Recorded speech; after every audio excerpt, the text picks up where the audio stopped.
మామూలుగా మన ఇంటికి చుట్టే మామూలుగా పిల్లర్లు కానీ, బీములు కానీ, స్లాబ్ బీములు కానీ, లింటల్ కానీ, ఫ్లింత్ బీమ్ కానీ ఏవైనా సరే వాటికి వాడే రింగులు కానీ, రాడ్ల విషయంలో కానీ చిన్న చిన్న జాగ్రత్తలు ఏమంటే, మనం ఏ బీమ్ అయినా సరే, ఏ పిల్లర్ అయినా సరే కట్టేటప్పుడు రింగులు 6 mm కాకుండా 8 mm రింగులు కట్టేటప్పుడు మనము ఒక రింగుకి ఇంకొక రింగుకి 5 ఇంచుల నుంచి 6 ఇంచుల మధ్యలో గ్యాపు, అంటే ఒక రింగు 5 ఇంచుల నుంచి 6 ఇంచుల గ్యాప్ పెట్టుకుంటాం. ఒకవేళ మనది చిన్న ఇల్లు మనకు ఎందుకులే అనుకుంటే 8 ఇంచులు ఒక రింగు నుంచి ఇంకొక రింగుకి, పల్లెటూరులో కట్టే చిన్న ఇండ్లకైతే 8 ఇంచుల గ్యాప్ అయితే సరిపోతుంది. సాధ్యమైనంత మేర మనము 2 floors కానీ, G+3 కానీ ఇట్లాంటి కట్టే ప్రతి ఇంటికి సరే సింగిల్ రింగ్ వేసినా, డబల్ రింగ్ వేసినా, ఏ రింగ్ వేసినా సరే 5.5 నుంచి 6 ఇంచుల కంటే ఎక్కువ కాకుండా చూసుకోవాలి. తర్వాత రాడ్లు వేసేటప్పుడు 4, 6 అట్లా వేస్తుంటాం మనం. ఆ పిల్లర్లు కానీ, బీములు కానీ దాని రిక్వైర్మెంట్ని బట్టి, ఆ వెయిట్ లోడ్ని బట్టి వేస్తుంటాం. ఆ వెయిట్ లోడ్ ఉన్నప్పుడు ఒక రాడ్కి ఇంకొక రాడ్కి 3 నుంచి 4 ఇంచులు గ్యాప్ ఉంటే రాడ్ చుట్టూతా 1.5 ఇంచ్ కవరింగ్, అంటే చుట్టూతా 3 ఇంచుల కవరింగ్ వస్తుంది.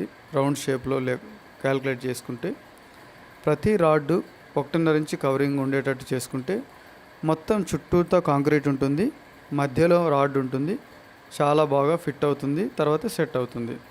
ఇంకోటి ఏముంది, మనకు ఈ బైండింగ్ వైర్ చుట్టేటప్పుడు సింగిల్ టాకా వేస్తాం. మామూలుగా కొన్ని చోట్ల సింగిల్ టాకా వేస్తారు, కొంతమంది డబల్ టాకా వేస్తారు.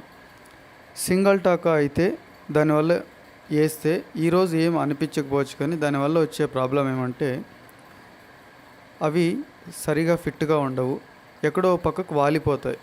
కట్టిన తర్వాత అంటే పైకి షిఫ్ట్ చేయడం కానీ, మార్చడం కానీ అట్లా పెట్టినప్పుడు ఎక్కడో పక్కకు వాలిపోతాయి.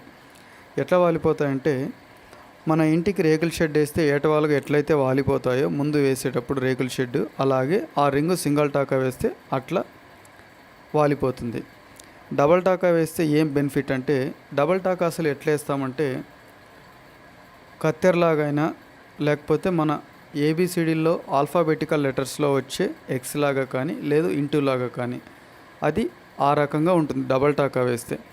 అసలు డబల్ టాకా వల్ల ఉపయోగం ఏమంటే, ఈ డబల్ టాకా ప్రతి రింగుని, ప్రతి రాడ్ని, మొత్తం అన్నిటినీ తన గుప్పిట్లో పెట్టుకుంటుంది, మొత్తం ఐకమత్యంగా ఉండేలాగా చేస్తుంది.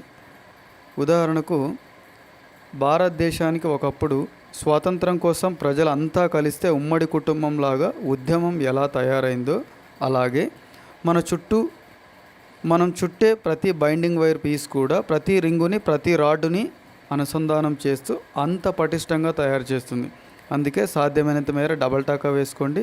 ఒక రాడ్డుకి ఇంకొక రాడ్డుకి 3 ఇంచుల నుంచి 4 ఇంచుల గ్యాప్ పెట్టుకోండి. ఒక రింగుకి ఇంకొక రింగుకి 5 నుంచి 6 ఇంచుల గ్యాప్ పెట్టుకుంటే సరిపోతుంది. బీమ్ చాలా స్ట్రాంగ్గా ఉంటుంది, బ్రహ్మాండంగా ఉంటుంది, నాణ్యతగా ఉంటుంది, మన్నికగా ఉంటుంది.